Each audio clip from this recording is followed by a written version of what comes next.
মেদিনীপুরে রায়না চিরন বাঁকুড়া রই ফিতা যতন করে বাদলি মাথা তাও যে বাঁকা সিথা। মেদিনীপুরে রায়না চিরন বাঁকুড়া রই ফিতা আর যতন করে বাদলি মাথা তাও যে বাঁকা সিথা।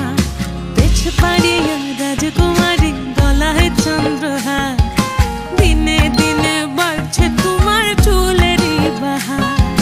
পেছ পাড়িয়া